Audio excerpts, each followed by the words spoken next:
Hey there. Tonight, we're stepping into one of the oldest and most haunting stories ever told. Not a tale of heroes who triumph or gods who reign supreme, but something far more human and far more unsettling. This is the story of a man who thought himself clever enough to outwit death itself, who bargained with gods and broke every sacred rule, only to find himself locked in the most futile punishment imaginable, rolling a boulder up a mountain for all eternity, watching it tumble back down each time he nears the summit, then starting again, and again, and again, forever. This is the story of Sisyphus, and it's a story that has echoed through 2,500 years of human civilization, whispering uncomfortable truths about struggle, meaning, and the weight we carry through our lives. If you're here to drift off to the steady rhythm of ancient myth, you can like and subscribe if this calm retelling helps your mind settle. And if you'd like to support our channel as we explore these timeless stories, your help means more than you know. Drop a comment telling me where you're listening from, what time it is where you are, and whether you're ready to let this old Greek tale carry you into sleep. It's oddly comforting to know who else is out there in the darkness, thinking about stones and mountains and the strange persistence of human effort. So settle in. Let the modern world fade away. Tonight, we're traveling back to ancient Greece, to a city perched on an isthmus between two seas, to a king whose cunning was matched only by his arrogance, and to a punishment so perfectly designed that it has become the very definition of futile labor. This is the complete story of Sisyphus, from his mortal life of schemes and deceptions to his eternal afterlife of endless, pointless toil. Close your eyes if you'd like. Let your breathing slow. And let's begin at the beginning, in the sun-soaked city of Corinth, where a clever man once ruled. The world of ancient Greece was not a single unified nation, but a collection of city-states, each with its own identity, gods, customs, and ambitions. These poli, as they were called, competed with one another for power, for resources, for glory. Some were known for military might, like Sparta, with its legendary warriors trained from childhood. Others were famous for philosophy and arts, like Athens, with its playwrights and thinkers.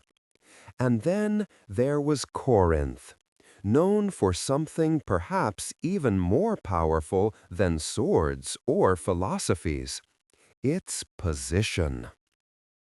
Geography in the ancient world was destiny. If you controlled a mountain pass, you controlled trade routes. If you had a deep harbor, you had access to the sea lanes that connected the Mediterranean world. And if you sat on an isthmus, that narrow strip of land between two bodies of water, you were positioned to become wealthy beyond measure. This was Corinth's gift and curse, its opportunity and its challenge. The city commanded the only land route between the Peloponnese Peninsula and the mainland of Greece. To go from Athens to Sparta by land, you had to pass through Corinth. To transport goods north or south without taking ship, you went through Corinth. But even more valuable was the diolkos, the paved trackway that would be built across the isthmus, allowing ships to be dragged overland from the Gulf of Corinth on the west to the Saronic Gulf on the east. Sailors feared the journey around the southern tip of the Peloponnese. The waters there were treacherous, the winds unpredictable, the currents deadly. Countless ships had been lost attempting that passage. But if you could portage across the isthmus, hauling your ship across on rollers or wagons, you saved time, avoided danger, and could continue your voyage safely. Corinth charged for this service, of course, and the fees filled the city's coffers. This was the world into which Sisyphus stepped, or which he created, depending on which version of the myth you follow. In some tellings, he founded the city from nothing, choosing the site for its strategic value, building the first structures, gathering the first settlers. In others, the city already existed, perhaps ruled by Medea after her disastrous time in Corinth, and she handed the kingdom to Sisyphus when she departed. Either way, Sisyphus recognized what he had. He promoted navigation, encouraged merchants, developed the port facilities, made Corinth into a commercial powerhouse. Picture the harbor, crowded with ships from across the known world. Phoenician traders with their purple dyes and cedar wood. Egyptian merchants with papyrus and grain. Ships from Italy, from the islands, from the colonies scattered around the Mediterranean. They all came to Corinth to trade, to resupply, to pay for the privilege of crossing the isthmus. The marketplace would have been a chaos of languages and goods, of shouting vendors and shrewd buyers, of coins changing hands and deals being struck. Sisyphus would have walked through all this, observing, calculating, seeing not just the bustle of commerce, but the flows of wealth and information that came with it. Because information was power, perhaps even more than wealth. A king who knew which merchants were going where, which cities were at war, which harvests had failed, which mines had struck gold. Such a king could anticipate market shifts, position his city advantageously, make deals before his rivals even knew opportunities existed. Sisyphus cultivated this knowledge obsessively. He watched, he listened, he remembered. Nothing escaped his notice, including, fatally, the private affairs of the gods. But before we focus entirely on the city and its ruler, we need to understand what it meant to live in ancient Greece during these mythological times. The world was young, or at least humanity's understanding of it was young. The great age of classical Greece, the Athens of Pericles and Socrates, the golden age of drama and democracy, that was still centuries in the future. The time of Sisyphus was earlier, murkier, a period when myths and history blended together so thoroughly that separating them becomes impossible. These were the heroic ages, when gods still walked among mortals, when monsters roamed the wilderness, when the boundary between the possible and the impossible was porous. Daily life in these city-states was harsh by modern standards, but rich in ways we've lost. People woke with the sun, for lamp oil was expensive and firelight uncertain. They worked through the day at whatever trade or craft they followed, broke for a midday meal, continued their labor, then gathered in the evening to eat, talk, share news. The wealthy had leisure for politics, for exercise in the gymnasium, for philosophical discussion. The poor worked from dawn until exhaustion, scraping out livings as farmers, craftsmen, laborers, sailors. Religion permeated everything. Not religion as we might think of it, with weekly services and moral commandments, but religion as constant awareness of the divine. The gods were everywhere, capricious and powerful, demanding respect and sacrifice. Before any important decision, you might consult an oracle. Before a voyage, you poured libations to Poseidon. Before battle, you sacrificed to Ares. The temples weren't just places of worship, but banks, archives, meeting halls. Priests and priestesses held real power, interpreting omens, declaring festivals, mediating between the human and divine realms. And those divine realms were understood to be very real, very close. Mount Olympus, home of the gods, was an actual mountain you could see and even climb, though only the foolish or the heroes dared approach its peaks. The underworld lay beneath your feet, vast caverns and rivers of the dead just below the surface of the earth.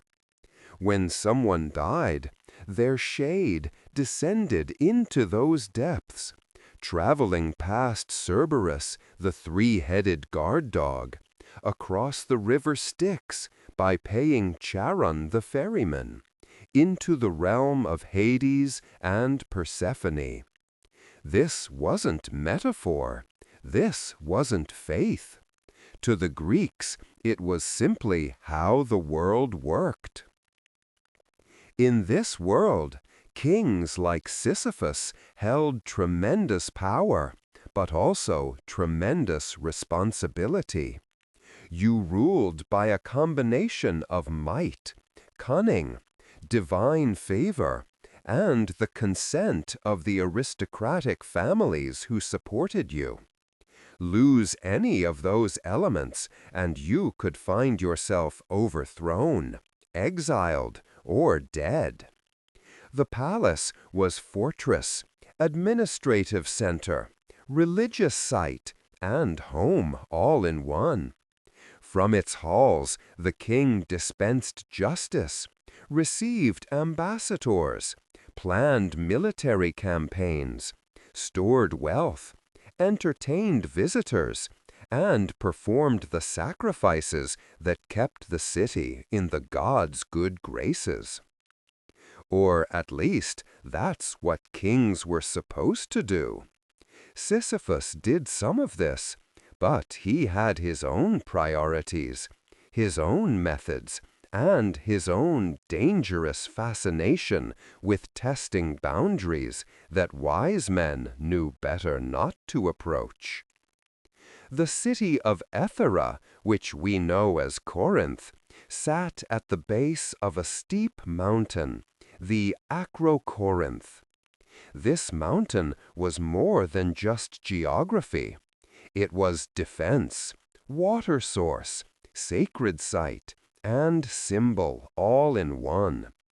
The mountain rose abruptly from the surrounding plains, its slopes steep enough to deter invaders, its summit high enough to see for miles in every direction. From the top, You could watch ships entering both gulfs, could see armies approaching from north or south, could survey the entire isthmus that was the source of the city's wealth. On that summit, Sisyphus would build fortifications, create a citadel that could withstand siege. But he would also ensure there was water, for a fortress without water is just a trap. This is where that spring becomes important, the spring that Asopus, the river god, would create in exchange for information about his kidnapped daughter. Fresh water flowing on a mountaintop was miraculous, a gift that would make the Acrocorinth truly impregnable. Any enemy could surround the base, cut off supply lines, and wake for thirst to dry the defenders out.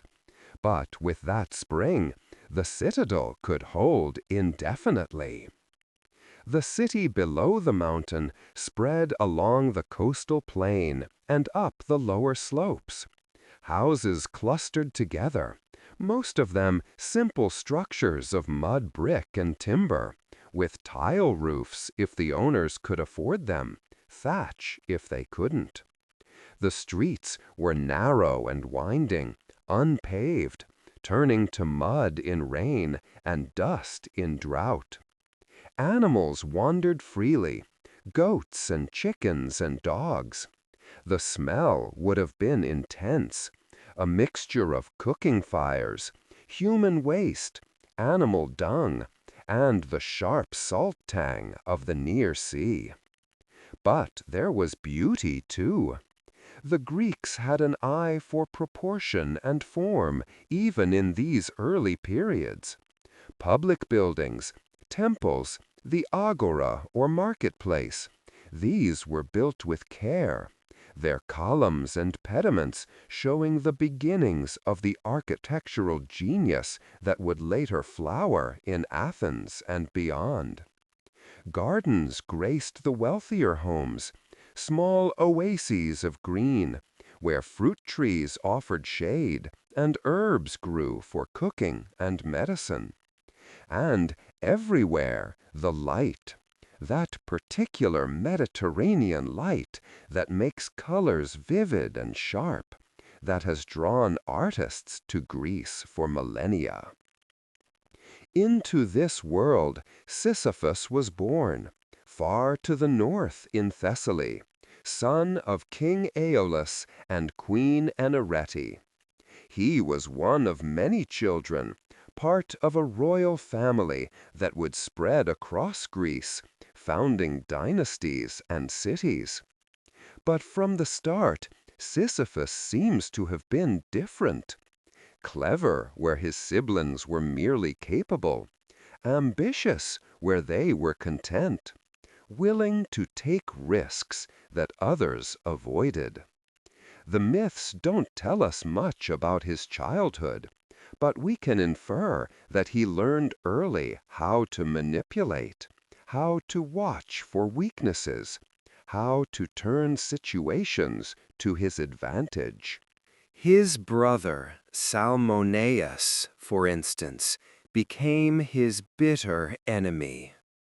Family feuds were common enough among the royal houses, driven by competition for inheritance, by personal slights, by simple incompatibility of temperament. But the hatred between Sisyphus and Salmoneus went beyond normal sibling rivalry. They loathed each other with a purity of feeling that could only come from intimate knowledge and deep betrayal. What caused this hatred? The sources don't say, but it festered for years, driving Sisyphus to consult the oracle at Delphi for advice on murder. The oracle at Delphi was one of the most sacred sites in all of Greece. pilgrims traveled from across the Mediterranean to consult the Pythia, the priestess of Apollo, who delivered prophecies while in a trance state, breathing the vapors that rose from a crack in the earth beneath the temple. Her pronouncements were famously cryptic, often phrased in riddles or ambiguous language that could be interpreted multiple ways. When Sisyphus asked how he might kill Salmoneus without consequence, the oracle told him to father children with his brother's daughter, his own niece, named Tyro. This was monstrous advice, and Sisyphus followed it without hesitation. He seduced or abducted Tyro, depending on which version you believe, and she bore him twin sons. The prophecy promised that these boys would grow up to kill their grandfather, Sisyphus's hated brother. But Tyro discovered the truth, learned that Sisyphus intended to use their children as weapons of patricide, and she made a choice that must have torn her apart. She killed both boys, murdered her own sons rather than let them become instruments of evil. The Greek tragedians would have recognized this scenario. It has all the elements of their darkest plays: family murder, prophecy, children dying for their parents' sins, the inexorable working out of fate. Sisyphus walked away from this atrocity apparently unscathed, but the gods were watching. Zeus was always watching, and this crime, added to the others that were accumulating, was building a case against the king of Corinth that would eventually demand punishment. Yet Sisyphus also did good things, or at least things that benefited his city and its people. He married Merope, one of the Pleiades. These were the 7 daughters of the Titan Atlas, the god who held up the sky on his shoulders. The Pleiades were nymphs of stunning beauty, semi-divine beings who moved between the mortal and immortal realms. 6 of them married gods or heroes of great renown. But Merope married a mortal king, and for this she was said to be ashamed, her star shining dimmer in the constellation that bears the sister's name. With Merope, Sisyphus had 4 legitimate sons: Glaucus, Ornithion, Almus, and Thersander. These boys would inherit aspects of their father's character, though hopefully not his worst traits. Glaucus would become famous, or infamous, for being killed by his own horses, who ate him during the funeral games of someone else. It's a bizarre story, and we won't go into it here, but it suggests that the gods had not finished with Sisyphus's bloodline. Through Glaucus, however, would come Bellerophon, one of the true heroes of Greek mythology. Bellerophon tamed Pegasus, the winged horse, and rode him to slay the Chimera, that fire-breathing monster with the head of a lion, body of a goat, and tail of a serpent. So Sisyphus's legacy wasn't entirely dark. His grandson became a hero, and Corinth would adopt Pegasus as its symbol, stamping the winged horse on its coins for centuries to come. Sisyphus also founded the Isthmian Games, Those athletic and artistic competitions held every 2 years at the Isthmus. According to one tradition, he did this after finding the body of a young boy named Melicertes washed up on the shore, brought there by dolphins. The boy and his mother Ino had thrown themselves into the sea to escape madness, one of the many tragedies that unfolded in the Greek mythological world, where gods and humans intertwined with disastrous results. Sisyphus buried the boy with honor and established games in his memory. These would become one of the four great Pan-Hellenic festivals, alongside the Olympics, the Pythian Games at Delphi, and the Nemean Games. Athletes and artists from across Greece would compete at the Isthmus, bringing glory to Corinth and, by extension, to Sisyphus. So here we have a portrait of a complex man. A murderer who founded sacred games? A violator of divine law who ruled effectively enough to make his city prosperous? A schemer who nonetheless married into a divine family and fathered children who would connect to legends? The Greeks didn't require their kings to be virtuous, but they did require a certain kind of balance. You could be ruthless, even cruel, as long as you also maintained proper relations with the gods, performed the necessary sacrifices, respected the boundaries between mortal and immortal. Sisyphus failed spectacularly at this last requirement. He thought himself too clever for boundaries, and Zeus noticed.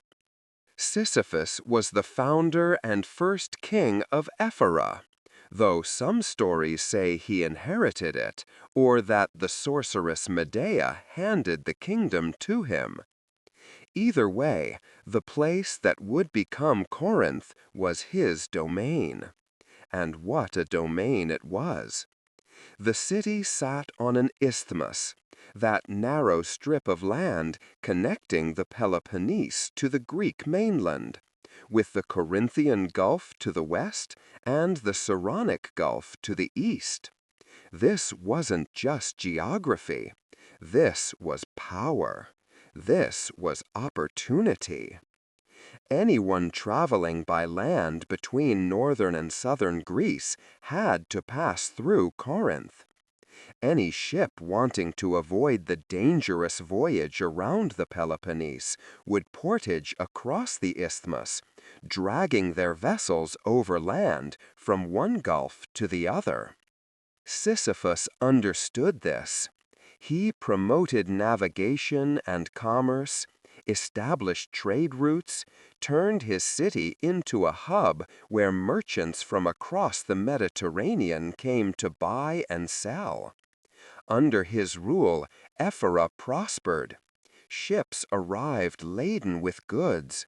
Caravans wound through the streets. The treasury grew heavy with taxes and tariffs.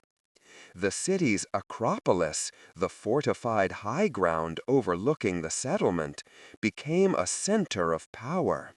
And at the very top of that Acropolis, there flowed a spring of fresh water, reliable and pure, a gift that would play its own role in Sisyphus's downfall.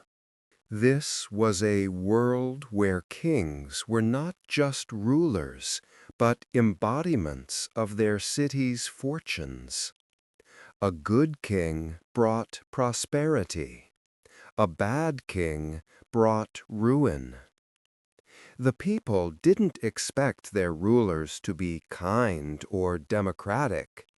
They expected them to be effective, strong, capable of protecting the city from enemies and enriching it through trade or conquest.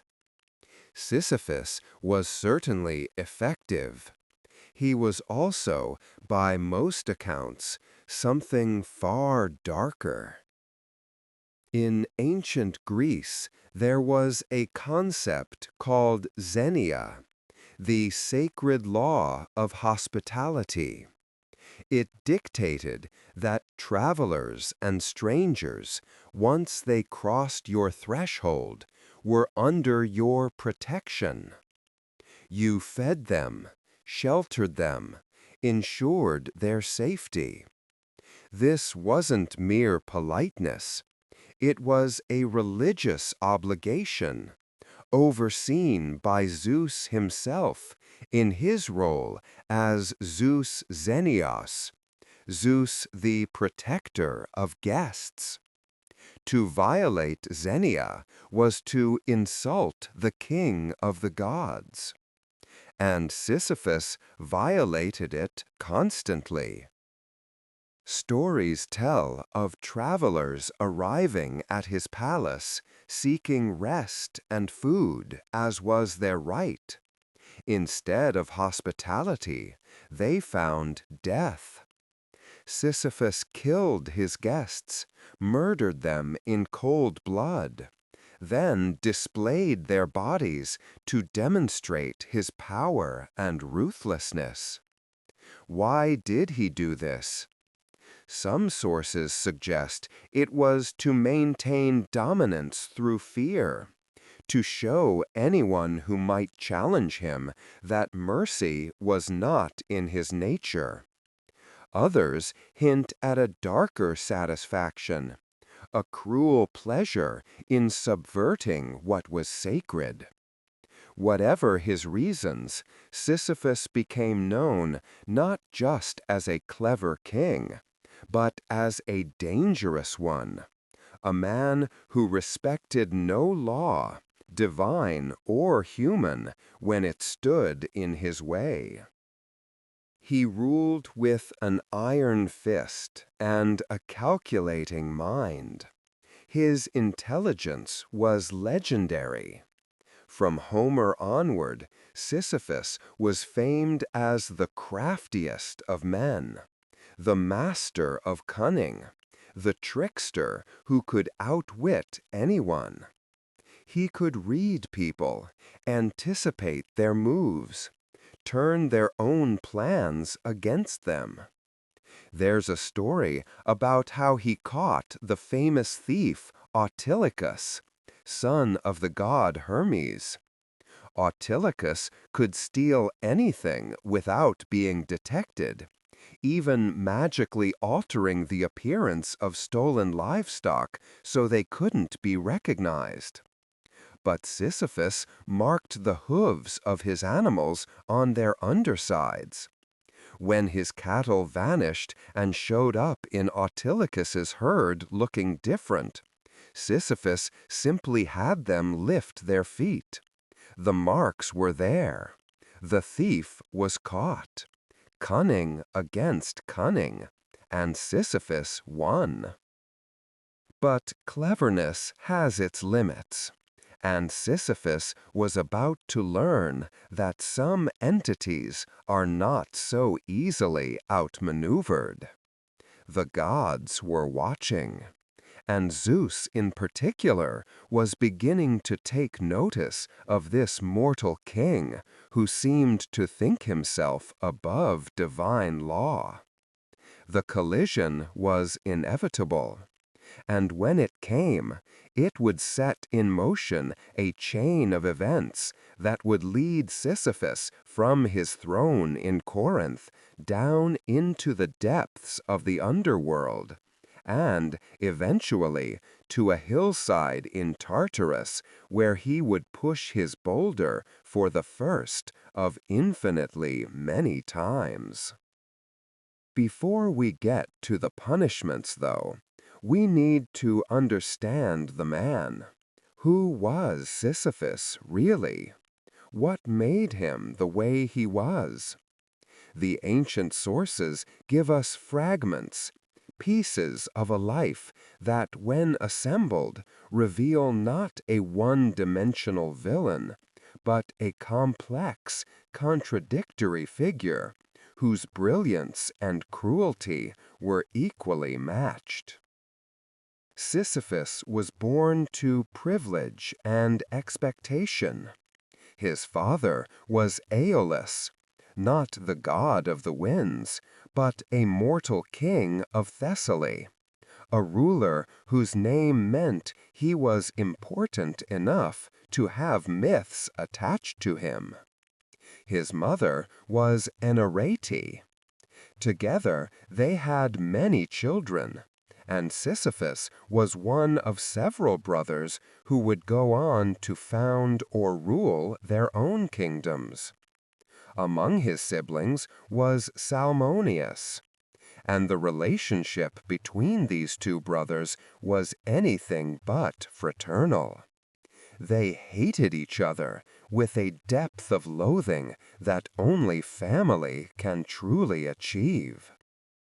The hatred between Sisyphus and Salmoneus ran so deep that Sisyphus once consulted the oracle at Delphi, that sacred site where the priestess of Apollo would deliver prophecies from the god himself. Sisyphus asked how he might kill his brother without suffering consequences.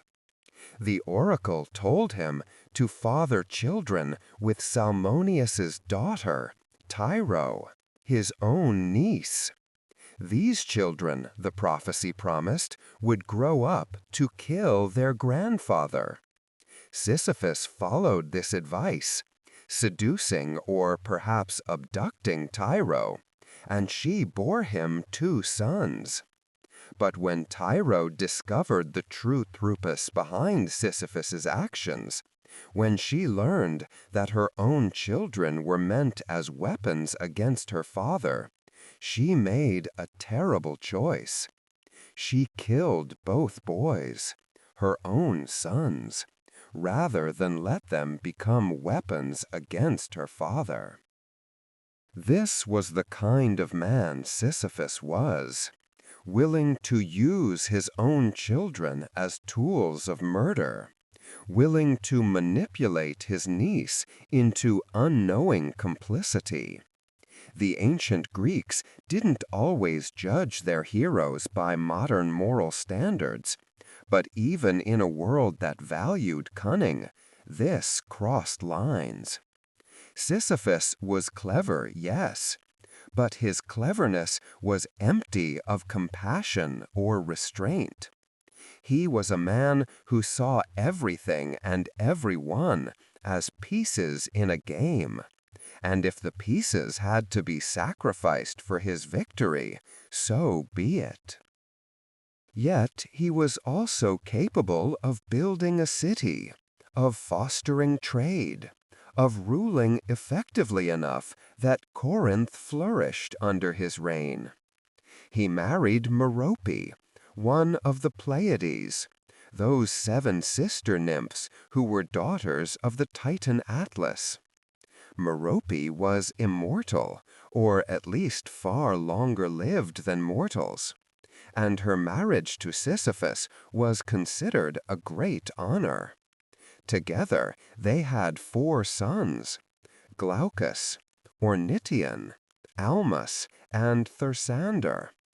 Through Glaucus, Sisyphus would become grandfather to the hero Bellerophon, the famed rider of Pegasus and slayer of the Chimera. So Sisyphus's bloodline carried on, woven into the larger fabric of Greek myth. There's a sad detail about Merope worth noting.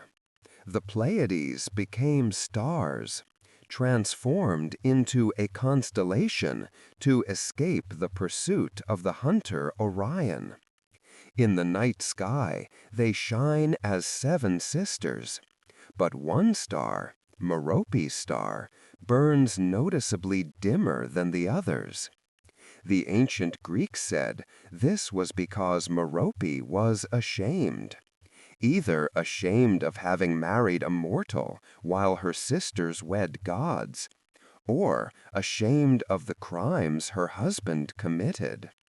Whenever you look up at the Pleiades and notice that one faint star, you're seeing Merope's regret, a celestial reminder that even those who married clever. Sisyphus also founded the Isthmian Games, or so some traditions claim. These were athletic and artistic competitions held in honor of the sea god Poseidon, celebrated every 2 years at the Isthmus of Corinth. Some say Sisyphus established them after finding the body of a boy named Melicoterse washed up on shore, brought there by dolphins after the child's tragic death. By founding funeral games in Melicoterse's honor, Sisyphus showed a capacity for piety and public good, even if his private actions told a different story. The Isthmian Games would become one of the great festivals of ancient Greece, ranked alongside the Olympic Games in importance. So here was a man of contradictions, a city builder and a murderer, a devoted founder of sacred games and a violator of sacred laws, a husband and father, yet willing to sacrifice his own sons for revenge. The Greeks understood that their heroes and kings were not simple. They could be great and terrible at once, capable of magnificent achievements and horrific crimes. Sisyphus embodied this complexity. He was brilliant, ambitious, ruthless, creative, and ultimately doomed by his own refusal to recognize limits. Because Sisyphus had one fatal flaw that went beyond his cruelty or his violations of Xenia. He believed he was smarter than the gods. He watched them, tracked their movements, learned their secrets. And when he saw an opportunity to profit from that knowledge, he took it, consequences be damned. That opportunity came in the form of a father searching for his daughter, and a king who thought he could bargain with the divine. Zeus, the king of the gods, lord of the sky, wielder of lightning, was not known for his fidelity. Despite being married to Hera, the goddess of marriage itself, Zeus had affairs constantly. His eye wandered to goddesses, to nymphs, to mortal women. His methods of seduction ranged from appearing as golden showers to transforming into animals to simply overwhelming his targets with divine presence. Hera, understandably, was perpetually furious about these infidelities, but her anger rarely fell on Zeus himself. Instead, she targeted the women he pursued, punishing them with cruel creativity. The victims of Zeus's attention often paid terribly for attracting the king of the gods. One day, Zeus saw Aegina. She was a naiad, a water nymph, daughter of Asopus, who was himself a river god and son of Poseidon.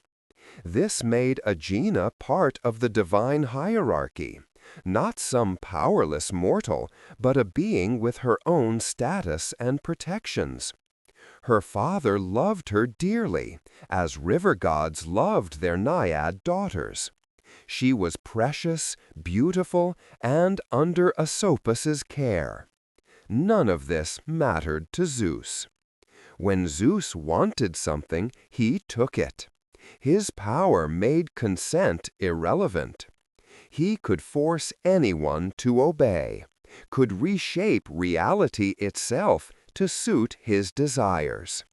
This was the nature of supreme power in Greek mythology, and it wasn't presented as admirable.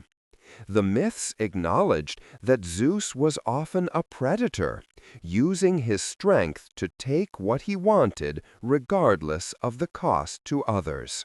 Zeus transformed himself into an eagle, that magnificent bird of prey that was his sacred symbol.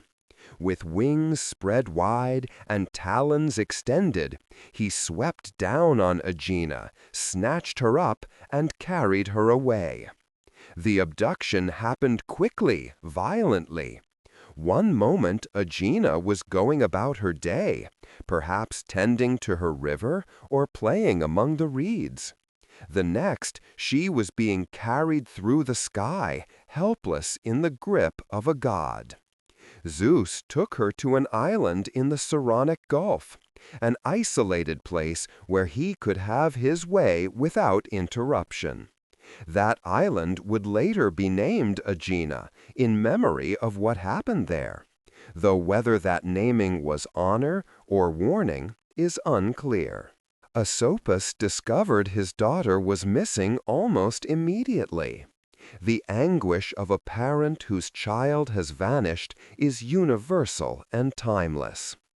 Asopus began searching frantically, following every clue, asking everyone he encountered if they had seen anything. His search took him across Greece, to cities and settlements, to oracles and seers, demanding information, pleading for help. But no one would tell him what had happened. Gods and mortals alike knew that Zeus was involved, and no one wanted to face his wrath by revealing his secret.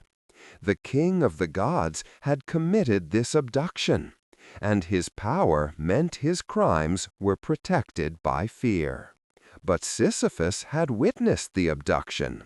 From Corinth, perhaps from his vantage point on the Acrocorinth, he had seen the great eagle carrying someone away toward the islands.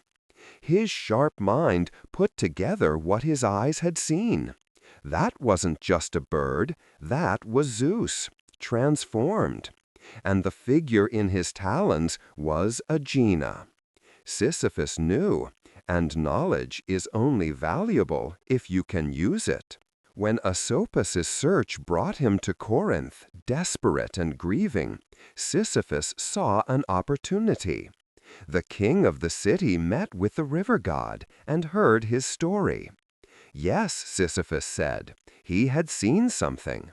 He knew where Aegina had been taken and who had taken her. But this information would not be free. Sisyphus wanted payment, and his price was water. The Acrocorinth, that mountain fortress overlooking the city, was nearly perfect as a defensive position. But it lacked a permanent water source. Rain could be collected in cisterns, water could be carried up in times of peace. But in siege conditions, thirst would eventually force any defenders to surrender. What Sisyphus wanted was a spring, a reliable source of fresh water flowing from the mountain itself.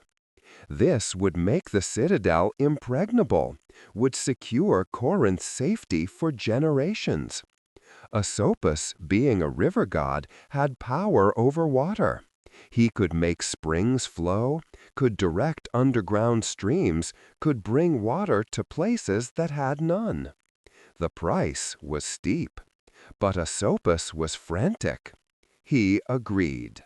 Asopus created the spring. Water began to flow from the rock of the Acrocorinth, cool and clear and permanent. Sisyphus had his strategic asset, and in exchange he told the river god what he had seen. Zeus had taken Aegina. She was on an island in the Saronic Gulf, and if Asopus hurried, he might be able to confront the king of the gods before it was too late. Asopus was a god, and his rage when he learned the truth was divine in its intensity. He went to the island, found Zeus, and, according to some accounts, actually attacked him. How a river god fought the king of Olympus is hard to imagine. Some versions say Asopus threw thunderbolts, though thunderbolts were Zeus's weapon.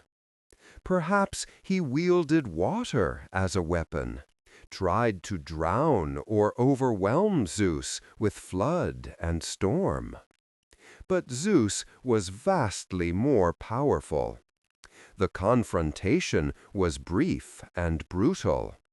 Zeus drove Asopus away, forced him to retreat, and Asopus had to accept that his daughter was beyond his reach.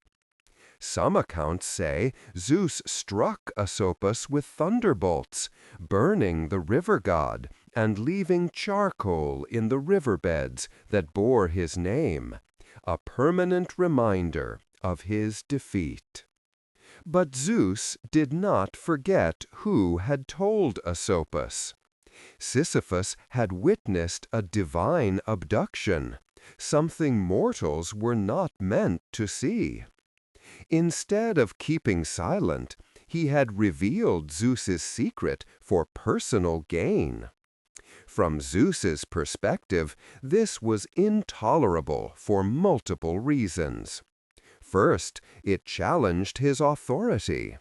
Zeus was king of the gods, and kings do not tolerate having their private affairs exposed by subordinates.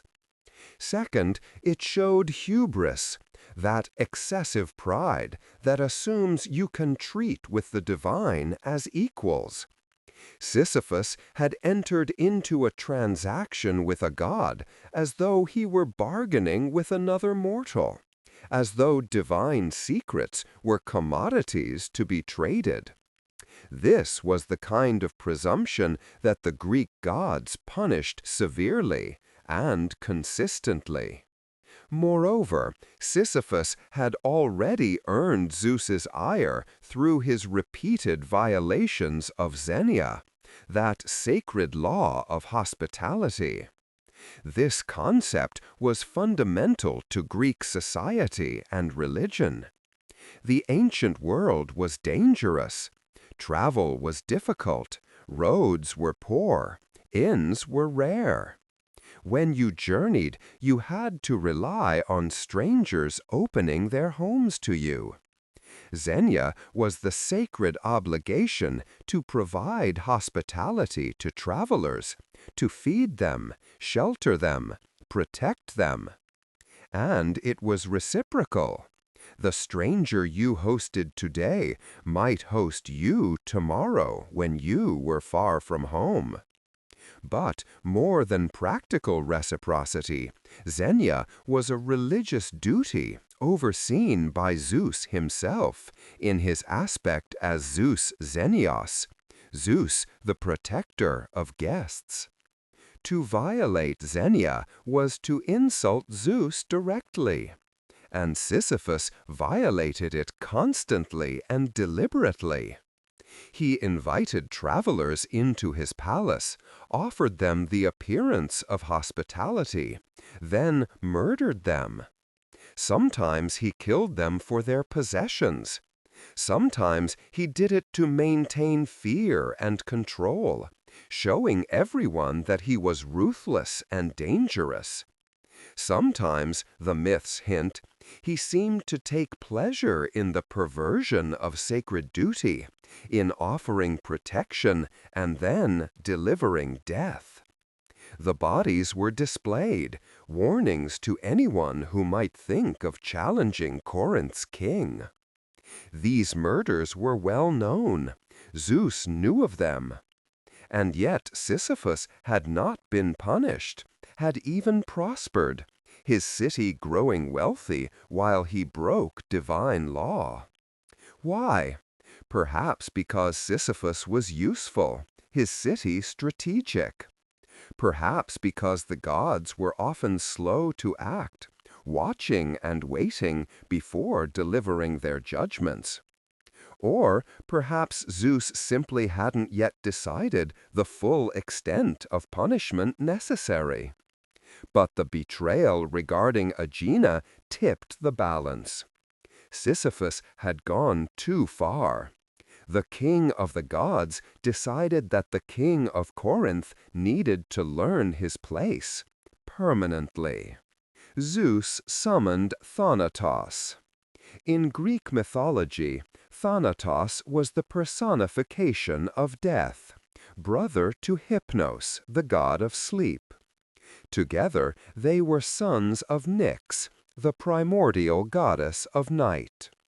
Thanatos was not an evil figure in the way later cultures would often portray death. He was simply inevitable, the ending that came for all mortals. He was often depicted as a dark winged youth or a somber older figure, carrying an inverted torch to represent the extinguishing of life. When Thanatos came for you, it meant your time had run out. Your thread had been cut by the fates, and now death would take you to the underworld. Zeus's instructions to Thanatos were clear and direct. Go to Corinth, find Sisyphus, take him to Tartarus, and chain him there. Tartarus was the deepest pit of the underworld, far below even Hades' realm, a place of punishment for the worst offenders against the gods. The Titans who had warred against Zeus were imprisoned in Tartarus. The most heinous criminals among mortals went there. It was a place of eternal darkness and torment, where the screams of the damned echoed endlessly. Sisyphus was to be dragged there, chained in the darkness, his clever mind left to contemplate his transgressions for eternity, or at least until the gods decided otherwise. It was a terrible fate, but from Zeus's perspective, richly deserved. Thanatos descended on Corinth like a shadow at dusk. Death does not arrive with fanfare or announcement. It simply comes, inevitable and final. Thanatos entered the palace, found Sisyphus, and prepared to carry out his task. In his hands he carried chains, special chains forged by the gods, unbreakable, designed to hold even divine beings. These were the same chains that bound the Titans in Tartarus. Once locked, they could not be removed by any force in creation. All Thanatos had to do was secure Sisyphus in these chains, and the job would be done. But Sisyphus had been anticipating something like this. He was too clever not to realize that his actions would provoke divine retribution. He had made contingency plans, thought through scenarios, prepared responses. When Thanatos appeared, Sisyphus was ready.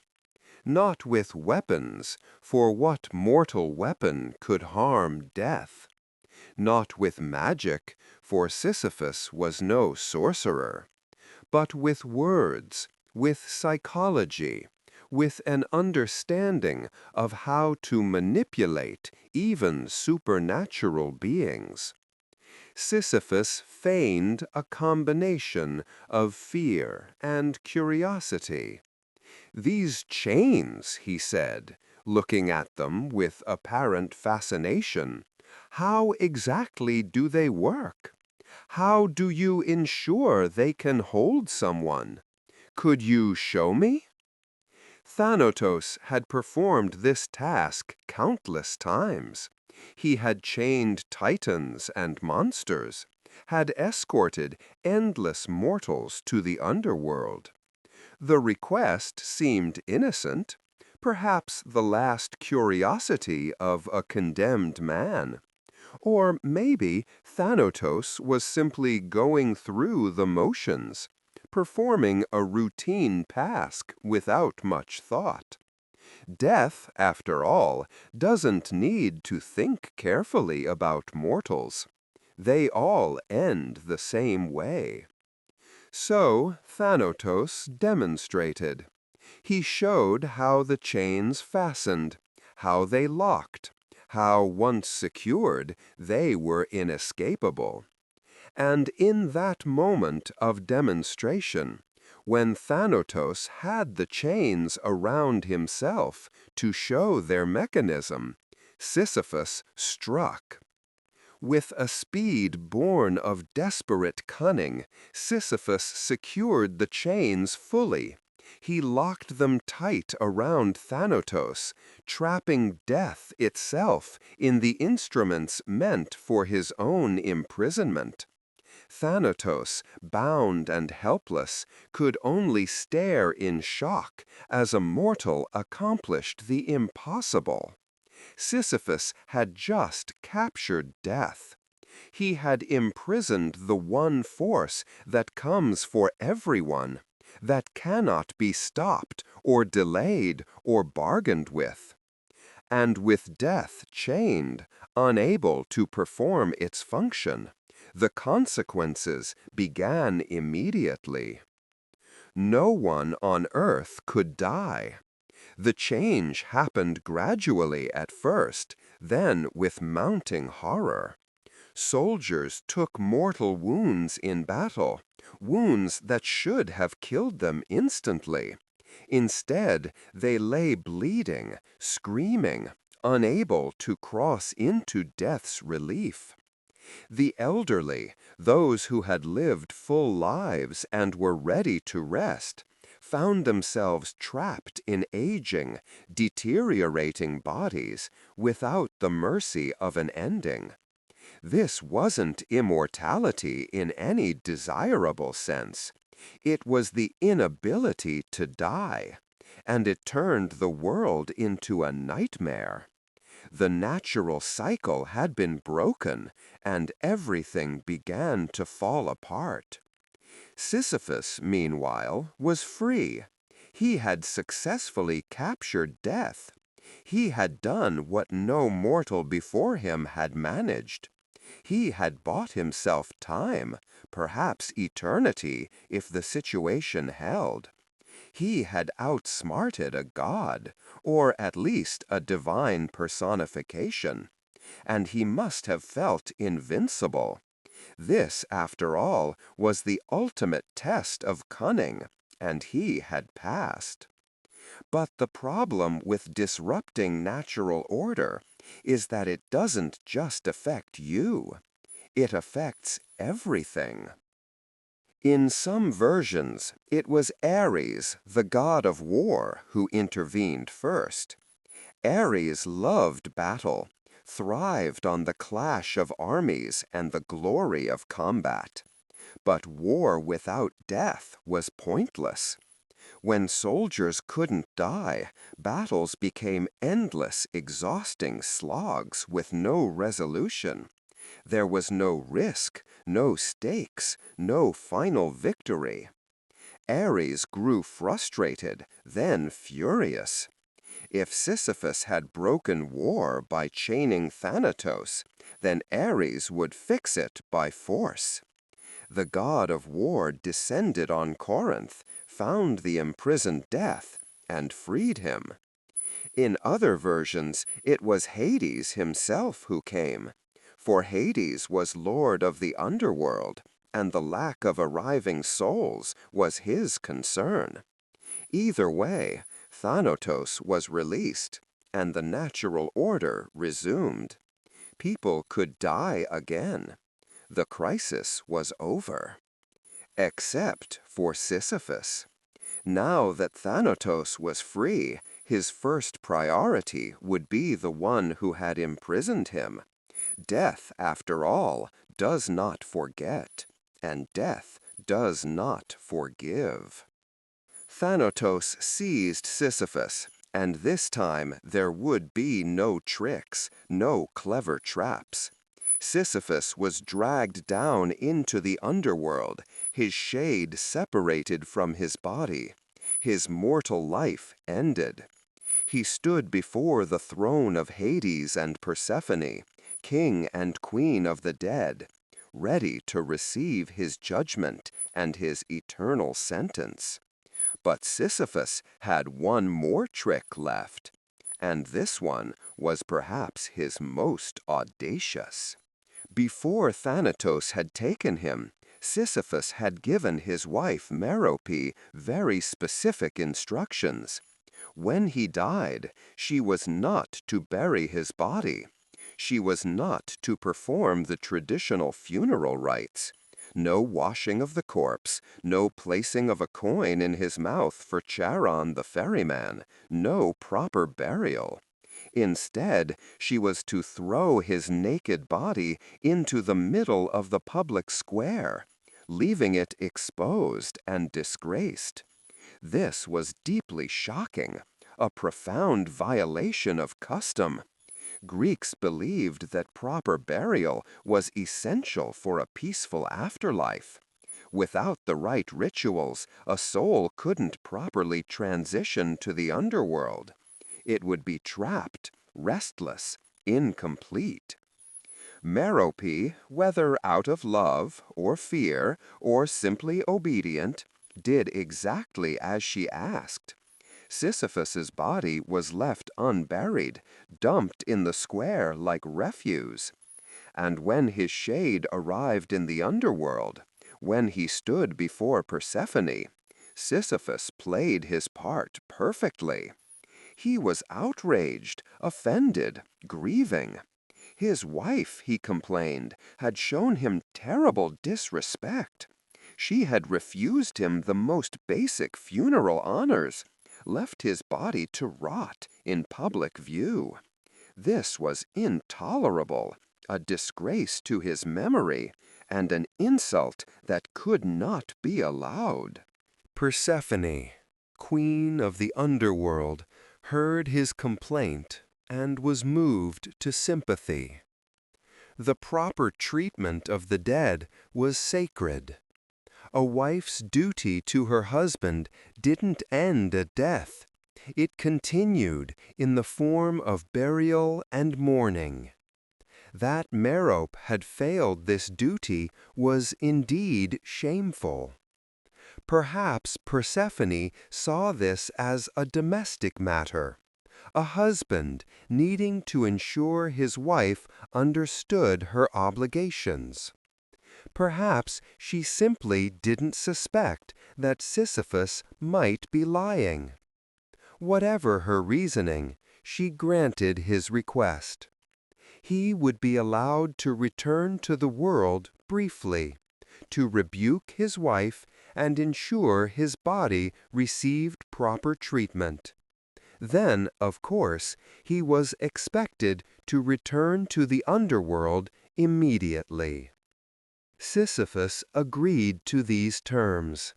His shade traveled back up from the depths, reunited with his body, and he returned to life. He did indeed scold his wife, though one imagines this was for show. And then, having promised Persephone he would return, Sisyphus did what anyone who knew his character should have expected. He refused. He stayed in the world of the living. He resumed his life as king of Corinth. He had successfully cheated death a second time, not through force or trickery against death itself, but through a con game played on the queen of the dead herself. The gods must have been apoplectic. Here was a mortal who had betrayed Zeus's secret, captured death, and now deceived Persephone.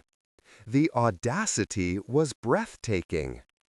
But it couldn't last. The gods are patient when they need to be, and time works differently for the immortal. Sisyphus lived on, enjoying his freedom, his kingdom, his life reclaimed. Days became weeks, weeks became years. He aged, and eventually, inevitably, time did what gods and death had temporarily failed to do. Sisyphus grew old. Some sources say he died of natural causes, simply reached the end of his extended life and passed away as all mortals must. Others say the god Hermes, messenger of the gods and guide of souls, came for him and dragged him bodily back to the underworld, ensuring this time there would be no escapes. Either way, Sisyphus's second life ended, and his shade descended once more to stand before judgment. But this time the patience of the gods had run out. This time Hades himself would design the punishment, and it would be eternal. Tartarus, the deepest part of the Greek underworld, was not a place for ordinary dead. Most souls went to the asphodel meadows, a gray, neutral realm, where shades wandered, their memories fading, experiencing neither great suffering nor great joy. Heroes might go to the Elysian fields, a paradise of eternal peace. But Tartarus was different.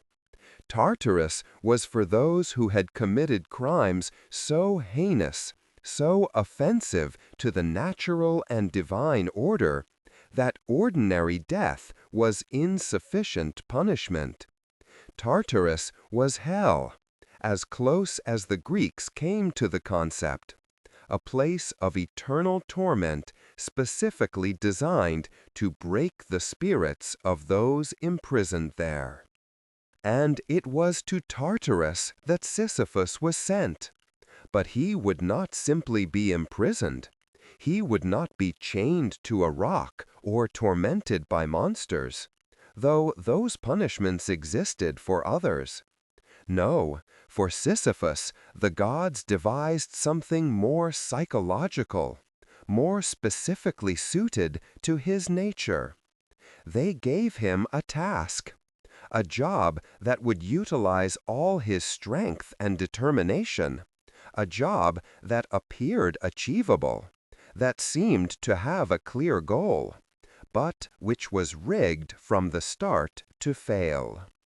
The punishment was this: Sisyphus would push an enormous boulder up a steep hill.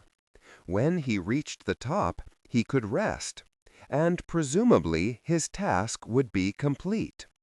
But the gods had enchanted the boulder.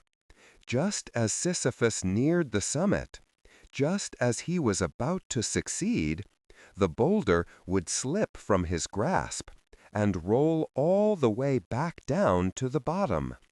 And Sisyphus would have to descend, put his shoulder to the stone, and begin again, forever. The brilliance of this punishment is in its details. It wasn't random torment. It was perfectly calibrated to torture this specific man. Sisyphus was clever, used to solve problems, to finding angles and weaknesses and exploiting them. But there was no angle here. The task was simple: push the boulder up the hill. There was no trick, no scheme, no clever solution. Just effort. Just work. And it was effort that would never be rewarded. Work that would never bear fruit. The boulder wasn't heavy enough to be impossible to move. That would have been a different torment. The frustration of attempting something clearly impossible. No, The boulder was heavy enough to be incredibly difficult, but still movable. Sisyphus could push it, with great effort and strain, all the way up the hill. He could see his progress. He could feel himself getting closer to the top. Success was always almost within reach. And that's what made it maddening. Every time he almost succeeded. Every time he was just about to complete the task. And every time, at that final moment, the boulder rolled away and all his work was undone. And he had to start over. Forever. Imagine it. The first time, maybe Sisyphus thought he could find a way out. Maybe he examined the boulder for weaknesses, looked for a different path up the hill, tried to wedge the stone in place before it could roll back. But the enchantment was divine. There was no outsmarting it. The boulder would always roll back. Always. So he pushed it again. And again. After 100 times, did he still hope? After 1,000? After 10,000? At some point, the realization must have set in completely. This was it. This was his eternity. There would be no reprieve, no parole, no ending. Just the boulder, the hill, the climb, the roll back down, and the climb again. Ancient descriptions of this punishment vary in their details, but agree on the essentials. Homer mentions it in the Odyssey, when the hero Odysseus travels to the underworld and sees the shades of the dead. Among them is Sisyphus, pushing his boulder, straining with all his might. The poet describes how Sisyphus would dig in his feet, lean his whole body into the stone, how his muscles trembled with effort, and sweat poured from him, even though he was only a shade. And just when he thought he'd made it, the boulder would twist away from him, tumble down the slope, and Sisyphus would descend after it to begin anew. Other writers elaborated. They described the hill as steep and rocky, a path that tore at the feet. They described the boulder as huge, requiring not just strength, but balance and technique to move. They described the sound of it rolling back down, a grinding, rumbling sound that must have become the soundtrack of Sisyphus's existence. And they described his face, set in lines of permanent effort, eyes focused on the task, a man reduced to a single repetitive motion. Some ancient interpretations tried to find symbolic meaning in the specifics of the punishment. The solar theory suggested that Sisyphus represented the sun, which rises each day in the east and then sinks in the west, only to rise again the next morning. The boulder was the sun disk, and Sisyphus's endless labor was the daily cycle of sunrise and sunset, going on forever. Others saw Sisyphus as representing the waves of the sea, forever rolling up the beach only to slide back down. These theories tried to connect the myth to natural phenomena, to make it about the eternal rhythms of nature. But other thinkers saw the punishment as being about human nature itself.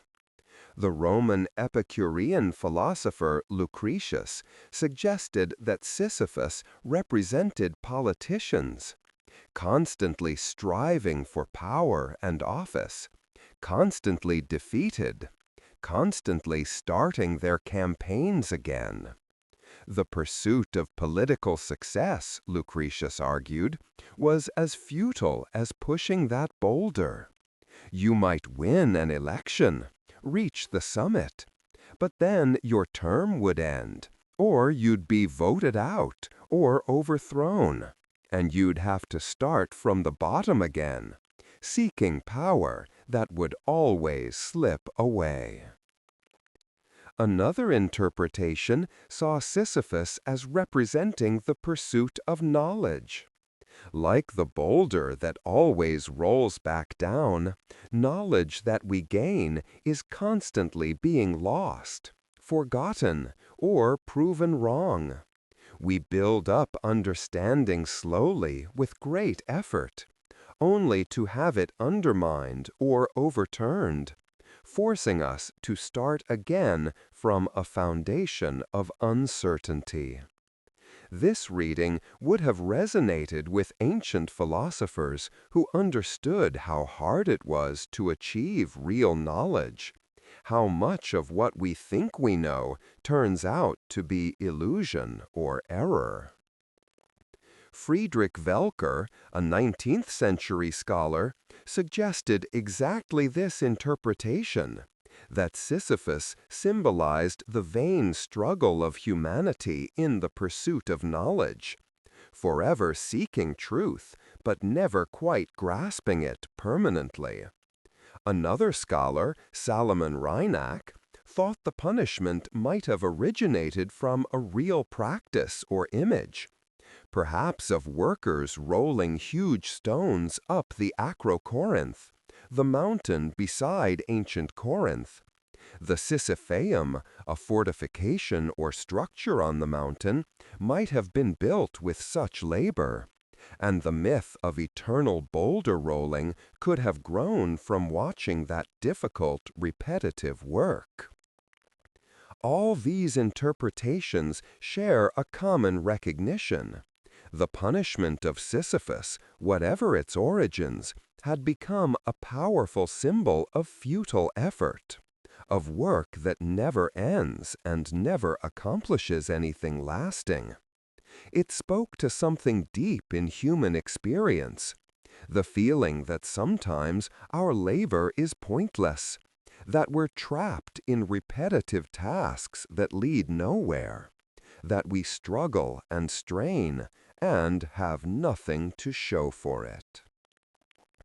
But the most famous interpretation, the one that would transform how modern people understand the myth, came from a French philosopher writing during one of the darkest moments of the 20th century. His name was Albert Camus, and in 1942, with Nazi Germany occupying France and the world torn apart by war, he published an essay called The Myth of Sisyphus. In it, he used the ancient story as a lens through which to examine what he called the absurd. Camus was writing in a time when meaning seemed to have collapsed. The optimistic faith in progress and reason that had characterized the 19th century had been shattered by World War I. The hope that civilization was advancing, that humanity was becoming more enlightened, seemed like a cruel joke when you looked at the trenches and the gas attacks and the millions dead. And now, as Camus wrote, Europe was in flames again, this time with industrial-scale genocide and total war. Traditional sources of meaning, religion, nationalism, even family, were failing people or being twisted into justifications for horror. In this context, Camus asked a fundamental question. If life has no inherent meaning, if the universe is indifferent to us, if there's no God or cosmic plan ensuring that our efforts matter, then why should we go on living? Why not commit suicide? This wasn't a cry for help. It was a philosophical question. Camus was trying to understand whether life could be worth living, even in a meaningless universe. He called the confrontation between human desire for meaning and the universe's silence the absurd. We want life to make sense. We want to understand why we're here, what we're supposed to do, what it all means. But the universe doesn't answer. It just is, indifferent and mute. This gap between what we want and what we get, that's the absurd. And once you recognize it, you can't unsee it. You're aware that existence lacks the meaning you crave, that you're going through your days without any cosmic justification or purpose. Faced with this realization, Camus saw three possible responses. The first was what he called philosophical suicide, which meant making a leap of faith, choosing to believe in God or some transcendent meaning, even though reason can't support such belief. Camus rejected this as an escape, a refusal to face the absurd honestly. The second option was literal suicide, simply ending your life because it lacks meaning. But Camus rejected this too, arguing that suicide is giving up, letting the absurd win.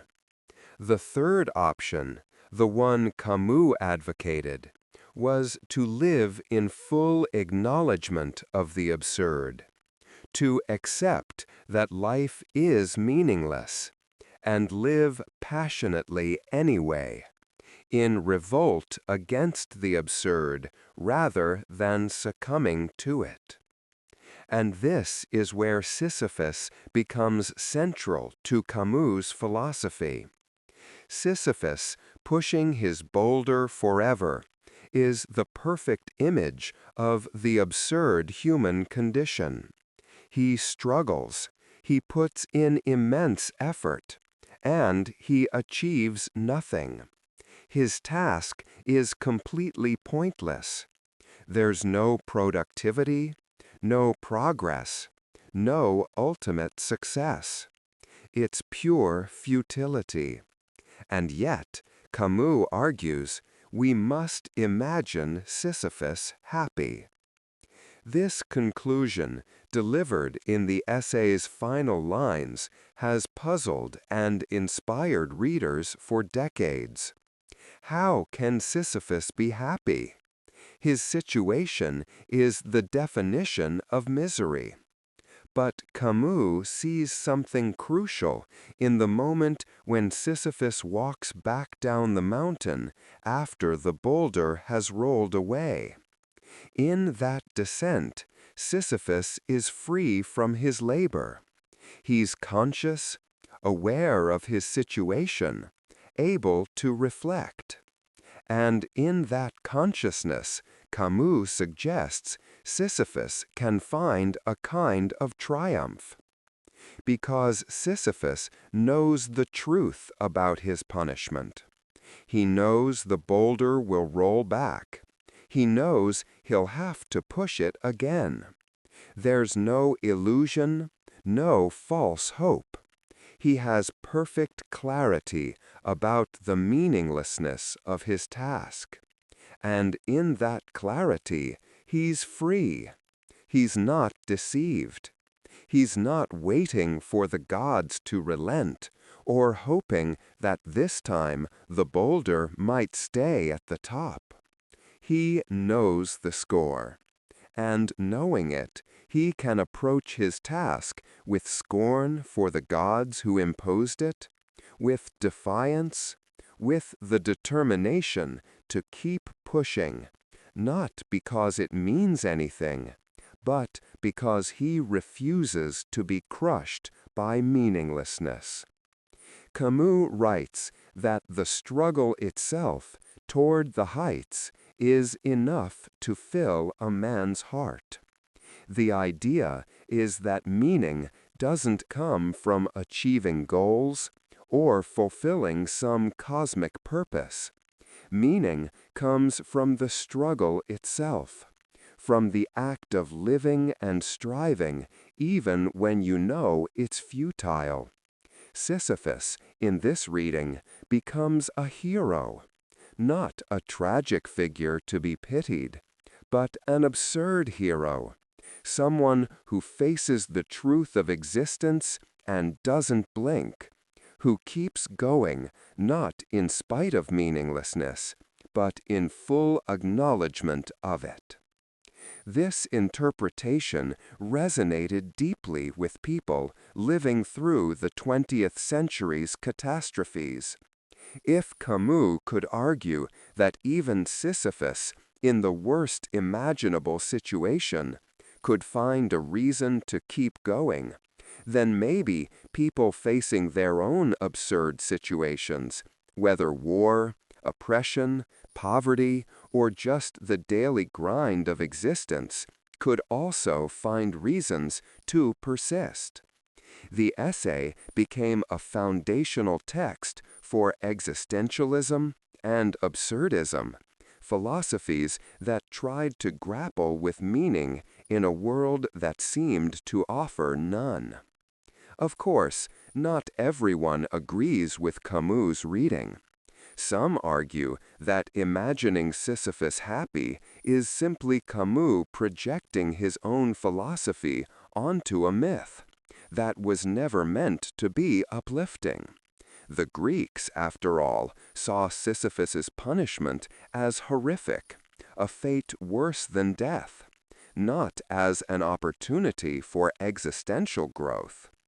To them, eternal pointless labor was pure torment, and trying to find happiness in it would have seemed perverse. But Camus wasn't trying to be faithful to the original meaning. He was using the myth as a tool to explore his own ideas about existence and meaning. And his interpretation has become inseparable from how many people now understand the story. When we talk about Sisyphean tasks, we mean not just futile labor, but also the human capacity to keep trying despite futility. When we describe something as Sisyphean, there's often a note of grudging admiration mixed with the frustration, a recognition that continuing to push against impossible odds takes a kind of courage. The myth of Sisyphus didn't end with Camus, though. It continued to inspire artists, writers, filmmakers, and thinkers. The image of the man and the boulder became a cultural shorthand, a way to express the feeling of being trapped in meaningless repetition. But it also became something else, a challenge. If Sisyphus could be imagined happy, if he could find meaning in meaninglessness, then why do we despair over our own repetitive tasks, our own struggles that seem to go nowhere? In ancient Greek art, particularly on pottery from the 6th century BCE onward, Sisyphus was a common subject. Artists depicted him in various poses, sometimes straining to push the boulder upward, his body bent with effort, sometimes watching as it rolled away from him, sometimes sitting exhausted beside it. These images served as moral reminders. They told viewers that defying the gods was punished absolutely, that cleverness without wisdom led to ruin, that there were limits mortals should not cross. During the Renaissance and Baroque periods, artists like Titian painted Sisyphus in dramatic tableaus. These works emphasized the torment, the infernal setting, the physical and emotional suffering. The paintings were often dark, filled with shadow and fire, showing Sisyphus in a hellish landscape, his face twisted with strain. The boulder became enormous, dominating the composition, a symbol of oppressive fate crushing human ambition. In the 19th and 20th centuries, interpretations shifted. Artists began to focus less on punishment and more on the psychological dimensions of the myth.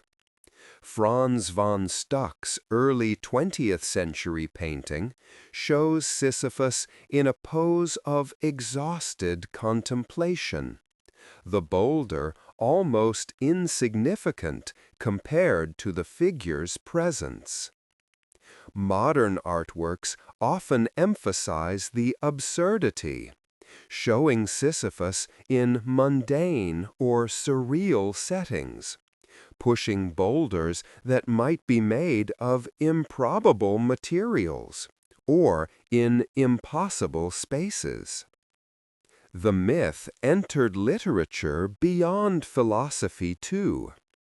Countless novels, poems, and plays reference Sisyphus, using his story as metaphor. Kafka's protagonists, trapped in bureaucratic nightmares, pushing against systems that grind them down, are often compared to Sisyphus. Beckett's characters, waiting endlessly for something that never comes, echo the same theme of futile persistence. Even in popular culture, movies and television shows reference the myth when characters find themselves in repetitive loops or pointless struggles. The term Sisyphean entered everyday language. We describe tasks as Sisyphean when they're both difficult and futile, when success seems to recede as fast as we approach it, when we feel like we're making no real progress despite constant effort. Cleaning a house with young children, paying off debt that accrues interest, trying to organize a chaotic workplace. These might all be described as Sisyphean. The word carries the weight of the myth, the sense that we're fighting against something that will always defeat us. But here's something interesting. When we call something Sisyphean, we're not usually saying we should give up. We're recognizing the difficulty and the futility. Yes, but we're also acknowledging that we're going to keep trying anyway. The myth has become a badge of perseverance. It says, this is hard, this might be pointless, but I'm not quitting. In that sense, Camus' interpretation has seeped into common usage. We've collectively decided that being like Sisyphus isn't purely negative. It's also, in a weird way, admirable. The myth also resonates with modern labor. Think about it. Many people spend their lives doing repetitive work that produces nothing lasting. Factory workers on assembly lines perform the same motions over and over, creating products that will be consumed and forgotten. Office workers file reports that will be read once and archived. Cleaning staff scrub floors that will be dirty again tomorrow. The work is necessary, but it's not meaningful in any grand sense. It doesn't leave a legacy. It's not going to be remembered. It's just work, done and done again and again, until you retire or die. Camus recognized this. He wrote about how the workman of today works every day at the same tasks, and this fate is no less absurd than Sisyphus's. But it's only tragic at those rare moments when the worker becomes conscious of it. When they step back and realize they've been pushing the same metaphorical boulder for years with nothing to show for it but a paycheck that covers survival until the next paycheck. Most of the time, we don't think about it. We're absorbed in the task, in the details, in getting through the day. But sometimes, in a moment of clarity, we see the pattern and we feel the absurd. So what do we do with this recognition? Camus would say revolt. Not necessarily political revolt, though that might be part of it, but existential revolt. A refusal to accept that meaninglessness defeats us. An insistence on living fully, passionately, defiantly, even though nothing ultimately matters. It's a philosophy that says, if life is a boulder I have to push uphill, fine, I'll push it. Not because I think it will stay at the top, but because the act of pushing is mine.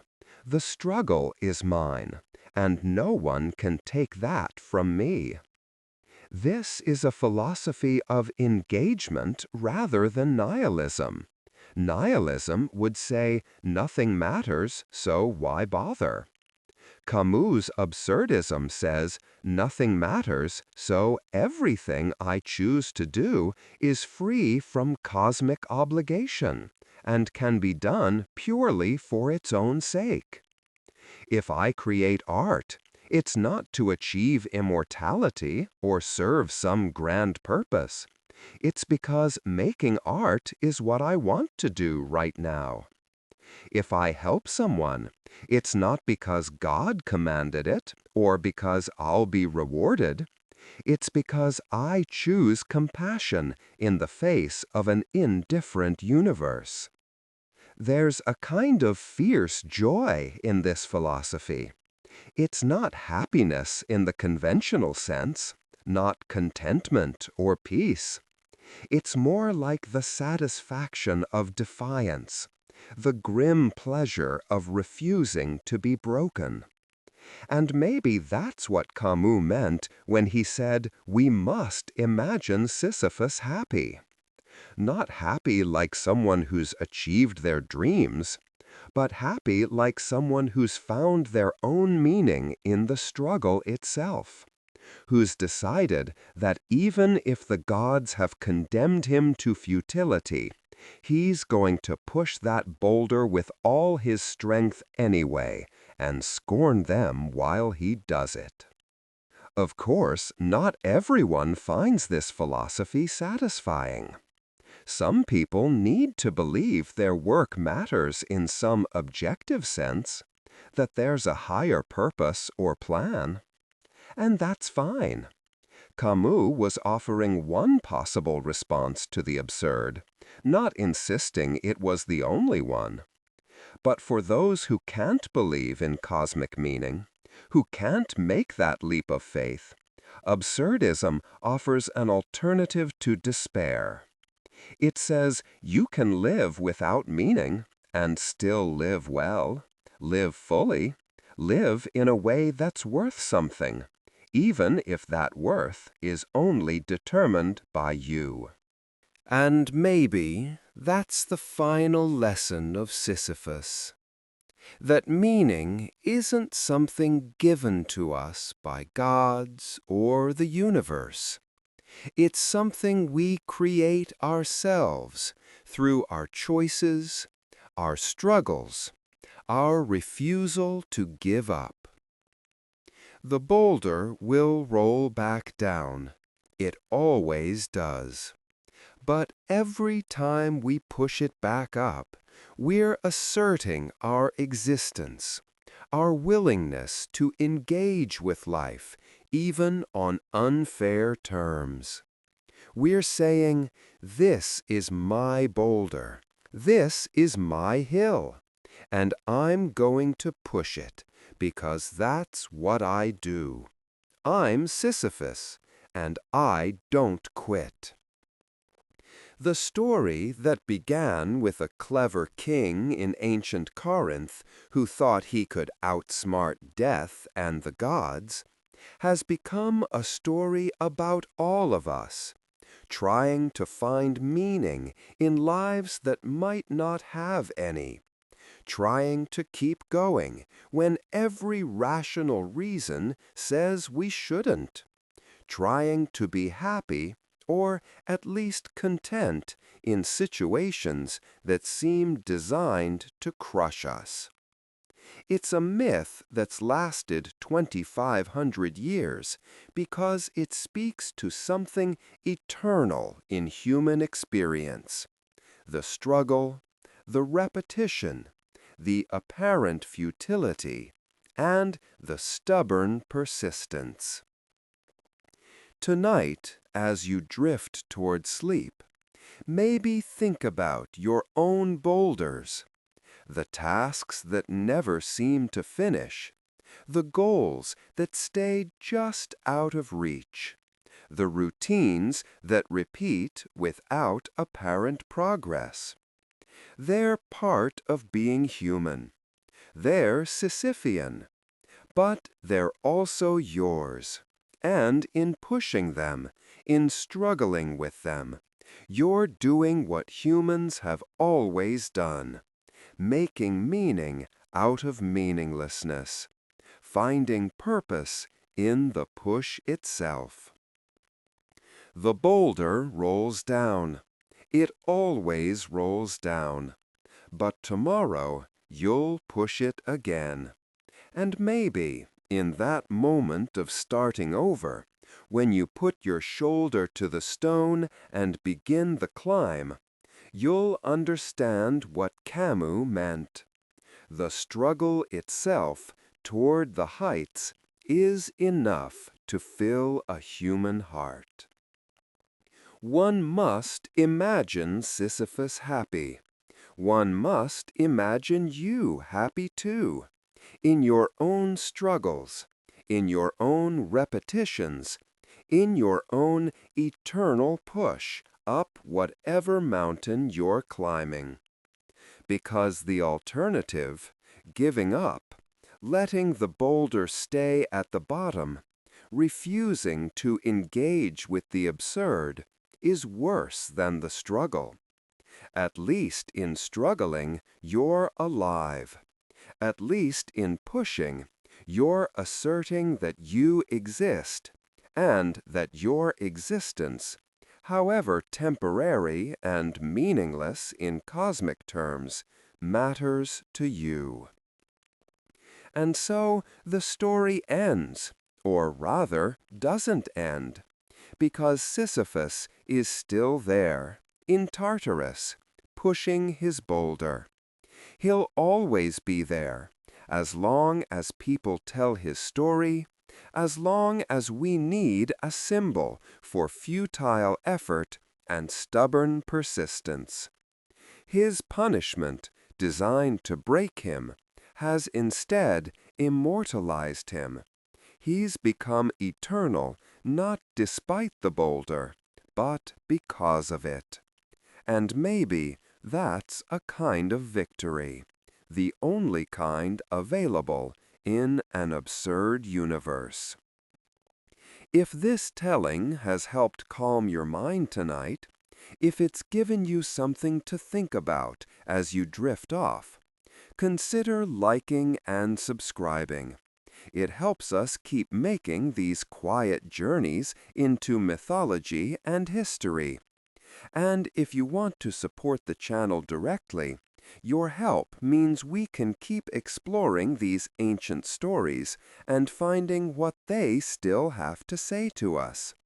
Thank you for being here, for listening, for thinking about old Greek kings and eternal punishment. And maybe that's the final lesson of Sisyphus. That meaning isn't something given to us by gods or the universe. It's something we create ourselves through our choices, our struggles, our refusal to give up. The boulder will roll back down. It always does. But every time we push it back up, we're asserting our existence, our willingness to engage with life, even on unfair terms. We're saying, this is my boulder, this is my hill, and I'm going to push it, because that's what I do.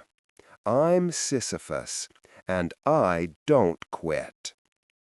The story that began with a clever king in ancient Corinth who thought he could outsmart death and the gods has become a story of all of us, trying to find meaning in lives that might not have any, trying to keep going when every rational reason says we shouldn't, trying to be happy or at least content in situations that seem designed to crush us. It's a myth that's lasted 2,500 years because it speaks to something eternal in human experience: the struggle, the repetition, the apparent futility, and the stubborn persistence. Tonight, as you drift toward sleep, maybe think about your own boulders, the tasks that never seem to finish, the goals that stay just out of reach, the routines that repeat without apparent progress. They're part of being human. They're Sisyphean, but they're also yours. And in pushing them, in struggling with them, you're doing what humans have always done, making meaning out of meaninglessness, finding purpose in the push itself. The boulder does roll down. It always rolls down. But tomorrow you'll push it again. And maybe in that moment of starting over, when you put your shoulder to the stone and begin the climb, you'll understand what Camus meant. The struggle itself toward the heights is enough to fill a human heart. One must imagine Sisyphus happy. One must imagine you happy too, in your own struggles, in your own repetitions, in your own eternal push up whatever mountain you're climbing. Because the alternative, giving up, letting the boulder stay at the bottom, refusing to engage with the absurd, is worse than the struggle. At least in struggling, you're alive. At least in pushing, you're asserting that you exist. and that your existence, however temporary and meaningless in cosmic terms, matters to you. And so the story ends, or rather doesn't end, because Sisyphus is still there, in Tartarus, pushing his boulder. He'll always be there, as long as people tell his story, as long as we need a symbol for futile effort and stubborn persistence. His punishment, designed to break him, has instead immortalized him. He's become eternal not despite the boulder, but because of it. And maybe that's a kind of victory, the only kind available in an absurd universe. If this telling has helped calm your mind tonight, if it's given you something to think about as you drift off, consider liking and subscribing. It helps us keep making these quiet journeys into mythology and history. And if you want to support the channel directly, your help means we can keep exploring these ancient stories and finding what they still have to say to us. Thank you for being here, for listening, for thinking about old Greek kings and eternal punishments. Faced with this recognition, Camus saw three possible responses. The first was philosophical suicide, which meant making a leap of faith into religion or ideology. You acknowledge that reason can't provide meaning, so you choose to believe anyway, embracing God or some transcendent purpose, even though logic doesn't support such beliefs. Camus rejected this as dishonest, as running away from the absurd rather than confronting it. The second option was literal suicide, simply ending your life because it lacks meaning. But Camus argued that this was also a form of escape, of letting the absurd defeat you. The third option, the one he advocated, was to live in full acknowledgement of the absurd while refusing to be defeated by it, to accept that life is meaningless and live passionately anyway. This is where Sisyphus becomes essential to Camus' argument. The ancient king condemned to endless futile labor, pushing his boulder up the hill only to watch it roll down again, repeating this action for eternity, with no hope of success, or completion, or even variation. Sisyphus embodies the human condition as Camus understood it.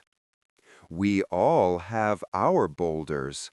We all have tasks we perform repeatedly without ultimate accomplishment.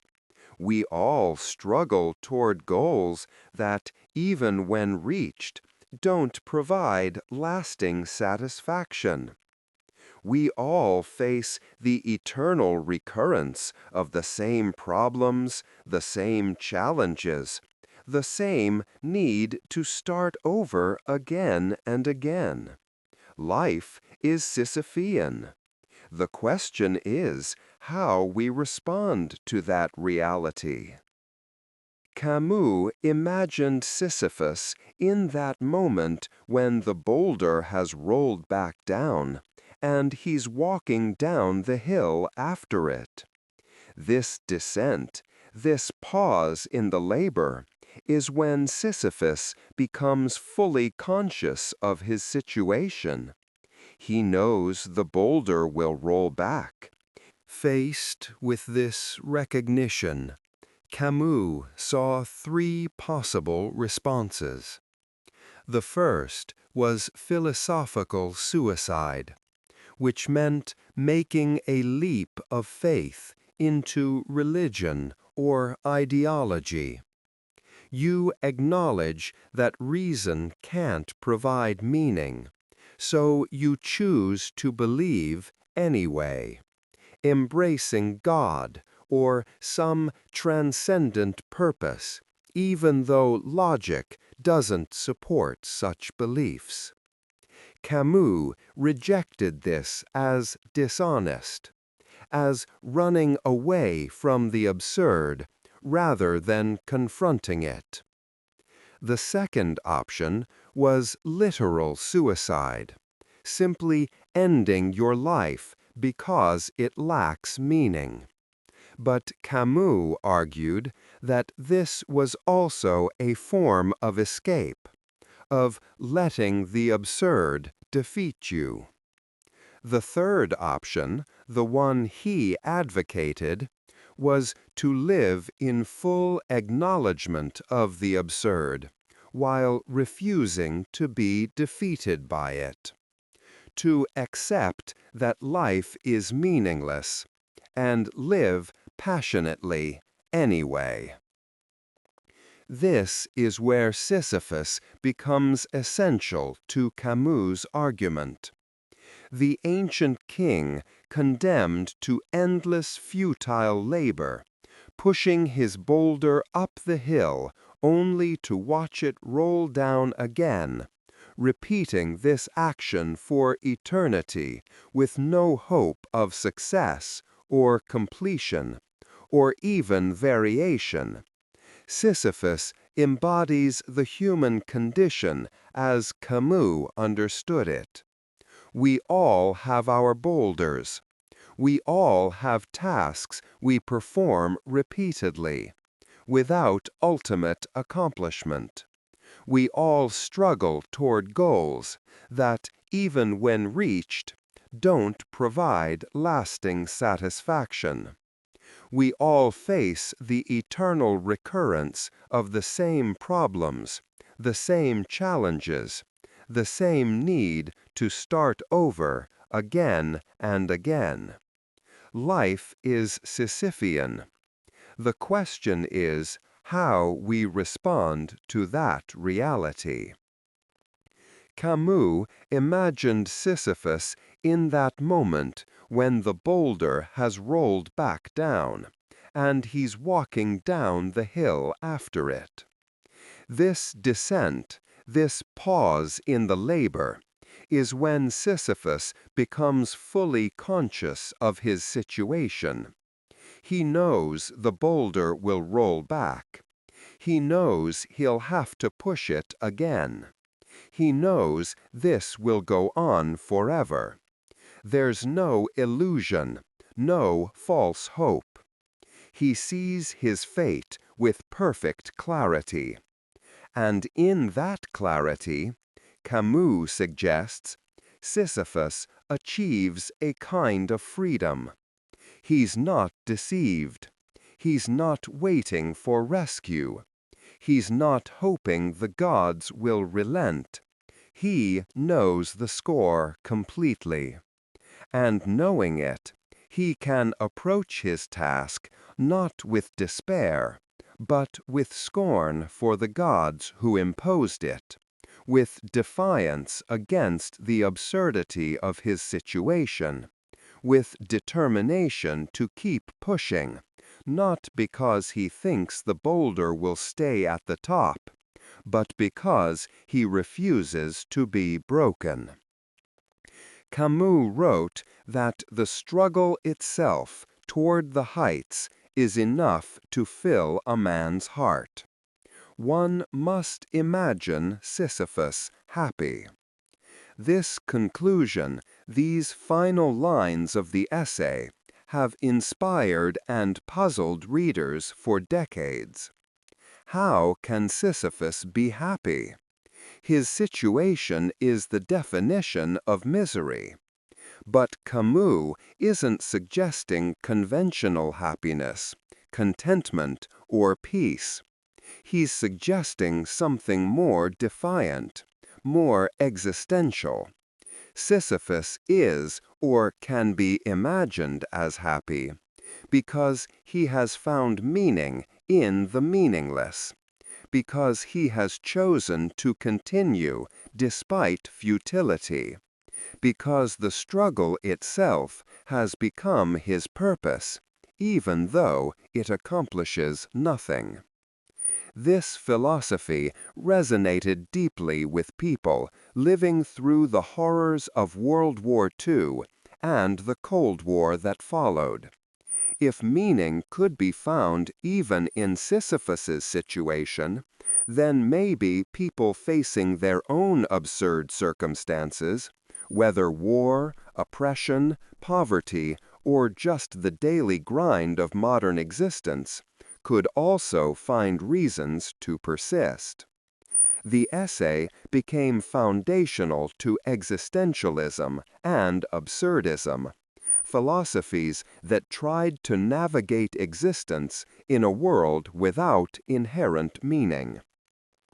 Critics of Camus' interpretation argue that he was projecting modern concerns onto an ancient myth that had very different original meanings.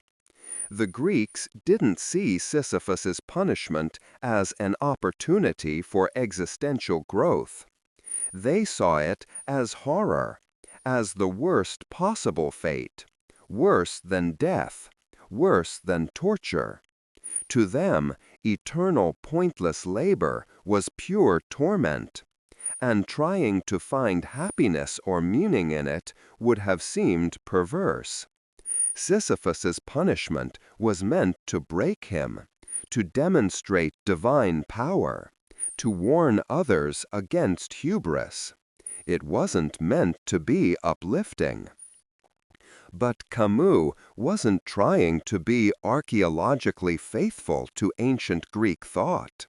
He was using the myth as a tool to explore contemporary problems of meaning and purpose. And his interpretation has proven remarkably durable and influential. When faced with this recognition, Camus saw three possible responses. The first was philosophical suicide, which meant making a leap of faith into religion or ideology. You acknowledge that reason can't provide meaning, so you choose to believe anyway, embracing God or some transcendent purpose, even though logic doesn't support such beliefs. Camus rejected this as dishonest, as running away from the absurd rather than confronting it. The second option was literal suicide, simply ending your life because it lacks meaning. But Camus argued that this was also a form of escape, of letting the absurd defeat you. The third option, the one he advocated, was to live in full acknowledgement of the absurd, while refusing to be defeated by it, to accept that life is meaningless and live passionately anyway. This is where Sisyphus becomes essential to Camus' argument. The ancient king condemned to endless futile labor, pushing his boulder up the hill only to watch it roll down again, repeating this action for eternity, with no hope of success or completion or even variation. Sisyphus embodies the human condition as Camus understood it. We all have our boulders. We all have tasks we perform repeatedly without ultimate accomplishment. We all struggle toward goals that, even reached, don't provide lasting satisfaction. We all face the eternal recurrence of the same problems, the same challenges, the same need to start over again and again. Life is Sisyphean. The question is how we respond to that reality. Camus imagined Sisyphus in that moment when the boulder has rolled back down and he's walking down the hill after it. This descent, this pause in the labor, is when Sisyphus becomes fully conscious of his situation. He knows the boulder will roll back. He knows he'll have to push it again. He knows this will go on forever. There's no illusion, no false hope. He sees his fate with perfect clarity. And in that clarity, Camus suggests Sisyphus achieves a kind of freedom. He's not deceived.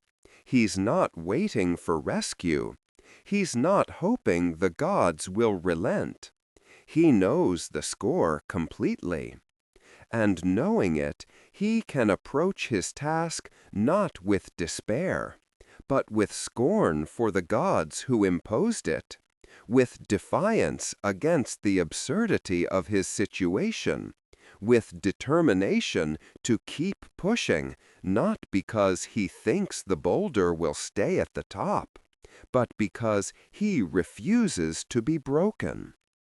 Camus wrote that the struggle itself toward the heights is enough to fill a man's heart. One must imagine Sisyphus happy. This conclusion, these final lines of the essay, have inspired and puzzled readers for decades. How can Sisyphus be happy? His situation is the definition of misery. But Camus isn't suggesting conventional happiness, contentment, or peace. He's suggesting something more defiant, more existential. Sisyphus is happy, or can be imagined as happy, because he has found meaning in the meaningless, because he has chosen to continue despite futility, because the struggle itself has become his purpose, even though it accomplishes nothing. This philosophy resonated deeply with people living through the horrors of World War II and the Cold War that followed. If meaning could be found even in Sisyphus's situation, then maybe people facing their own absurd circumstances, whether war, oppression, poverty, or just the daily grind of modern existence, could also find reasons to persist. The essay became foundational to existentialism and absurdism, philosophies that tried to navigate existence in a world without inherent meaning. Critics of Camus' interpretation argue that he was projecting modern concerns onto an ancient myth that had very different original meanings. The Greeks didn't see Sisyphus's punishment as an opportunity for existential growth. They saw it as horror, as the worst possible fate, worse than death, worse than torture. To them, eternal pointless labor was pure torment, and trying to find happiness or meaning in it would have seemed perverse. Sisyphus's punishment was meant to break them, to demonstrate divine power, to warn others against hubris. It wasn't meant to be uplifting. But Camus wasn't trying to be archaeologically faithful to ancient Greek thought. He was using the myth as a tool to explore contemporary problems of meaning and purpose, and his interpretation has proven remarkably durable and influential. When we talk about Sisyphean tasks now, we often carry both meanings: the original sense of futile labor and Camus' sense of noble persistence despite futility. The myth has become layered, carrying ancient warnings and modern existential insight simultaneously. Modern life is in many ways Sisyphean. Consider the daily commute, the same route traveled every morning and evening, accomplishing nothing except transportation between home and work and back again. Consider the job itself, especially for those working in factories or offices doing repetitive tasks that produce no lasting accomplishment. You file reports that will be archived and forgotten. You manufacture products that will be consumed and discarded. You attend meetings that resolve nothing and lead to more meetings. At the end of your career, what remains? A pension, perhaps, if you're lucky? Some savings? Memories of years spent doing the same things over and over again? The boulder rolled up and rolled back down 5 days a week for 40 years. Even supposedly meaningful work often has this quality. Teachers educate students who will forget most of what they learned. Doctors heal patients who will eventually sicken and die. Social workers help people whose problems are systemic and will recur. Artists create works that will be consumed and replaced by newer works. Even raising children, often cited as the most meaningful thing a person can do, is ultimately another boulder. You pour your energy and love into helping them grow, and then they leave, and often repeat the same patterns and struggles you did, raising their own children who will do the same. The cycle continues indefinitely with no ultimate resolution or achievement. If you think about this too much, it can be crushing. The recognition of life's fundamental repetitiousness and futility can lead to despair, to depression, to the very real question Camus posed: why not just end it? But Camus' answer, drawn from his meditation on Sisyphus, offers an alternative. You don't need cosmic meaning to make life worth living. The struggle itself, the engagement with existence, even on absurd terms, can be enough. You push your boulder not because you think it will stay at the top, but because pushing is what you do, because the alternative is giving up, and giving up is worse than futile effort. This isn't a philosophy that will appeal to everyone. Some people need to believe their lives have objective meaning, that there's a divine plan or cosmic purpose, and that's fine. Camus was offering one possible response to me, not insisting it was the only response. But for those who can't make the leap of faith, who can't believe in God or destiny or anything transcendent, absurdism offers a way to live without meaning and still live fully, passionately, rebelliously. It says you can look at your Sisyphean situation, acknowledge its absurdity completely, and choose to keep pushing anyway. Not because you're foolish or ignorant, but because you're defiant. Because you refuse to let the absurd win.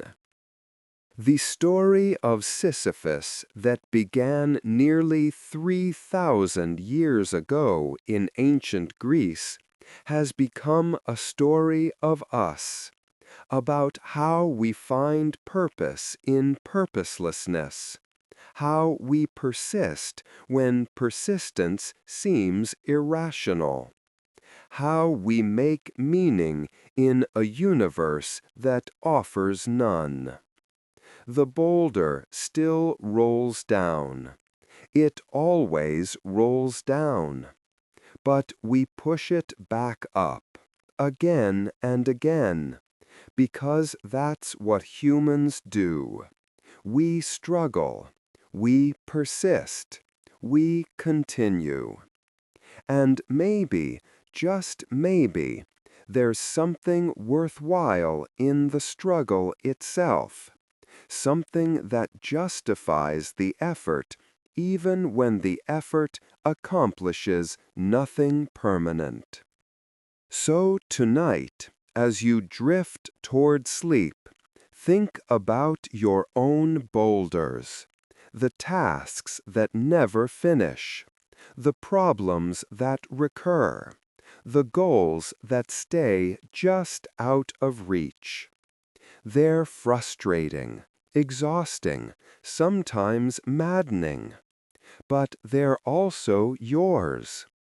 They're your engagement with existence, your refusal to give up, your assertion that you're here and you matter, even if the universe doesn't care. Sisyphus pushes his boulder in Tartarus. You push yours in the world. And in that pushing, in that struggle, there's something quintessentially human, something worth honoring, even as we recognize its absurdity. One must imagine Sisyphus happy. One must imagine yourself, too, in your struggles and your persistence, in your refusal to quit, despite knowing that the boulder will roll back down. Because the alternative, surrender, is worse than the struggle. At least in struggling, you're alive. At least in pushing, you're engaged. At least in continuing, you're asserting that your existence, however temporary and ultimately meaningless in cosmic terms, matters to you. And that's enough. That has to be enough, because it's all we have. Thank you for spending this time with Sisyphus and with me tonight. If this exploration has helped quiet your mind, if it's given you something to ponder as you drift off, please consider liking and subscribing. Your support helps us continue exploring these ancient stories and finding what they still have to teach us. Sleep well, and may your own boulders feel lighter tomorrow. Good night.